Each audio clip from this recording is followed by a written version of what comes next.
You take a couple things just because they're a lot of the same players. I mean, obviously they have new players, but a lot of the same players, a lot of the same coaches.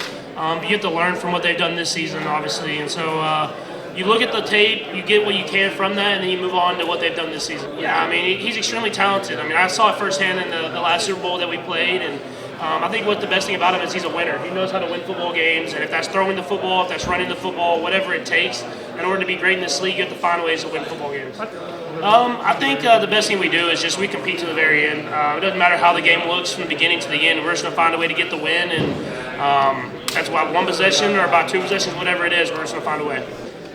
Jesus is my Lord and Savior. It's someone that I look up to every single day to decide what I want to do with my life and how I want to live my life. And so Jesus is everything to me at the end of the day. I always lean on Acts 27 through 12 about a boy named Eutychus and his faith and him listening to a sermon and falling and dying and coming back to life. And it just spoke to me at that moment of how I need to live my life and how I need to be fully invested in God. Yeah, Super Bowl is always top of the top, you know, and to be able to have this opportunity to be in this game, it's always special. And so we're just going to go out there and lay it all on the line. I mean, we've worked so hard to be in this game, and I'm proud of my teammates. We're one win away from going out and completing history, so I'm excited for it.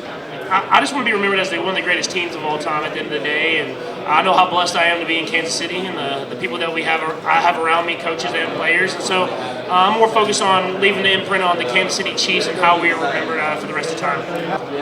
Not at all. I mean, I just go out there and play the game that I love at the end of the day, and so I know people gamble on the game and everything like that, but at the end of the day, I play football for the love of it, and that's what I always will do.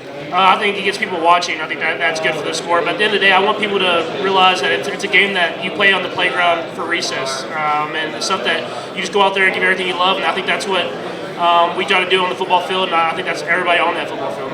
I think just after the games, when I look back on seasons, I get emotional just because of the process, the hard work that you put in. Win or lose, guys give everything that they have, and every team's different. I mean, we have a lot of the same guys that have been on these Super Bowl runs with us, but at the same time, from my first Super Bowl to now, I think it's only like 3 to 5 guys that are on that team. And so no matter how the season ends, you're going to be a different football team, and you just embrace and really have those moments together as a team, and I think that makes you a little emotional. It's hard to be in this game, and that's why I don't take it for granted, and it speaks to the guys that I have around me that they're willing to go back to work, start from the beginning, work their tail off again to make it to this game. And so I think the fans know that, but until you experience it on a day-to-day process, you never really appreciate it. I think you just have to have a process of how you go about every single play, and there's certain checkpoints that I need to do as far as recognizing the coverage or recognizing what we need to do as an offense and just getting us to the best opportunity to be successful. And then you just play the football game. At the end of the day, it's a football game. It's a game that you played growing up. You just make it about that moment. You make it about that play, and you just execute your job. I just, as I've learned in this league, it's all about winning at the end of the day. It doesn't matter how it happens. It doesn't matter if it's dissecting the coverage before the play and getting us to a run play or running with your legs or throwing the football. It's just about winning the football game. And at the end of the day, that's what the ultimate goal is. And so that's what I've tried to do, especially in this part of my career, is even though that the stats might not be as flashy as they were in my first year, we've won a lot of football games, and I'll always be proud of that. I don't know if it motivates me. I think I'm so motivated by just the success that we have together as a team.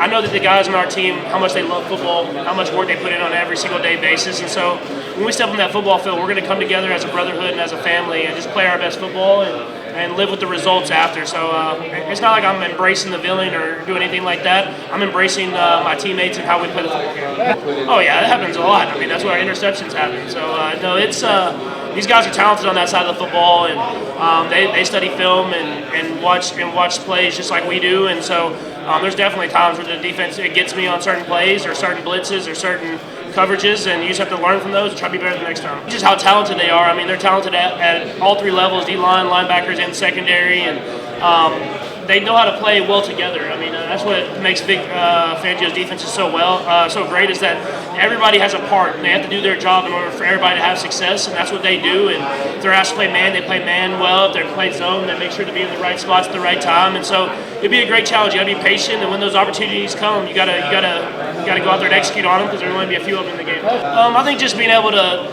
feel the tempo of a game and feel how the game flow is going. I feel like when I was younger, I wanted to just make the big play happen the whole game.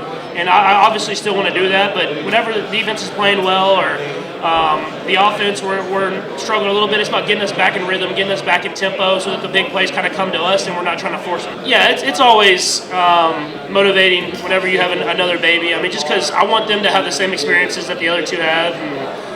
She's been amazing. She's been sleeping well. Mom's been extremely happy, and I'm excited for her to be able to come to. I think this will be her first football game at the Super Bowl, and hopefully we can get her a win. I don't know if I play. I was in Long Island with the Mets, but he played on the Long Island Ducks. So when he was there, I definitely spent some time in Long Island. I was a little bit older too then, so I remember a couple of things. But the games were awesome. They had a lot of fans in the stands, and some of that independent baseball that he played at the end of his career was kind of some of my favorite moments. I mean, I can't even a lot. I would just say a lot of them, but I mean that's a part of it. I was a little kid asking for autographs from my dad, so I'm always, especially for the kids and the kids that want to live out their dream and are looking for some inspiration. I always would sign those autographs for them. I signed some men's back because he had a tattoo of me on his back, and I got kind of cornered into where I had to do it. That was a pretty strange one. I think it's just the guys that we have in our locker rooms have such an appreciation for the process and how hard it is to get to the Super Bowl. And so with that, we start from the beginning. We don't just rely on what got us there the year before. We really go back to ground zero, and we work our tail off just to be the best that we can be, and knowing that it's going to be a hard process. It's going to be a hard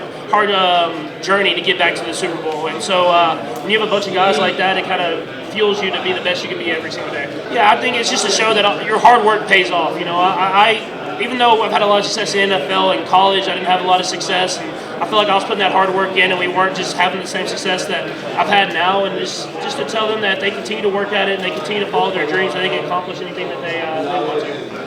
Yeah, I think obviously each coordinator has their own feel for the game and how the game's going. I think what Vic does that's so special is that he has a good understanding of the offenses and what the offenses want to accomplish versus his defense, and he tries to take those away, and he'll look at all your tendencies and get a feel for what he thinks is going to get called. He might switch up in coverage based off that. And I have all the respect in the world for Coach Fangio. I mean, I played against him a lot of different times, and his defense has always been well coached and played extremely hard, and that speaks to the person that is the leader, and that's the coach of that group or that football team. You just got to be a competitor at the end of the day, and in the playoffs, it's kind of you either win or you go home, and so you might try a few more risks and try to get a first down where you might have slid earlier in the season.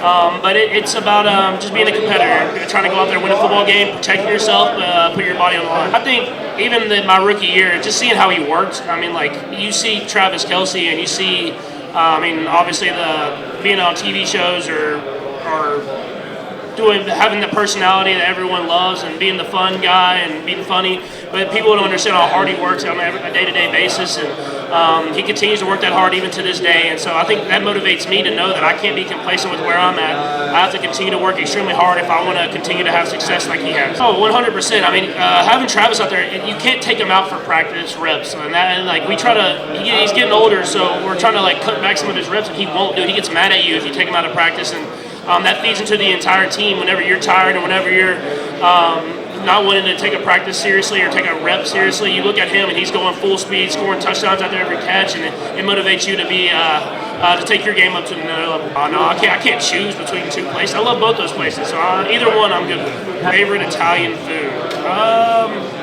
You can't go wrong with spaghetti. So especially Italian spaghetti. If you get it over there, it's probably a little bit better. Yeah, I think I always knew Xavier was going to be a great football player, just because obviously the talent's there, but the way he works. He gets after it. He's extremely smart. We put a lot on his plate, and he just wants more. He wants to continue to be better and be great for the football team. And that receiver room's been a special place this year, and I've been excited for it. They're all young, so I'm excited for their future ahead. Yeah, the trust has grown a ton. Whenever you give guys opportunities and they continue to make plays, you just continue to push it and see where they can really be at. And you've seen that even in the playoffs. Whenever the lights have gotten even brighter, he's shown up even more, and that speaks to the great football players in this league. Yeah, it was extremely important for me. I feel like coming into the NFL, you just don't know what to expect, and instead of being thrown to the fire and having to figure it out on the fly, I got to learn behind one of the smartest quarterbacks of all time and see his process. And he led the NFL in passing rating that year, and so you see what the greats do. And so learning behind him taught me how to build my own process. So when I stepped in that football field, I was ready to play. I think more than anything, it gets you in rhythm. It kind of gets you in a spot where you feel like you know what the defense is doing, you know where to go with the football, and you can be on time and in rhythm. And so my input is basically I just kind of help give them some plays that I like a lot, and then I let Coach Reed go out there and be the mastermind and figure out the best plays for us as a team. And it's helped me out a ton to have someone like that drawing up the first 15s.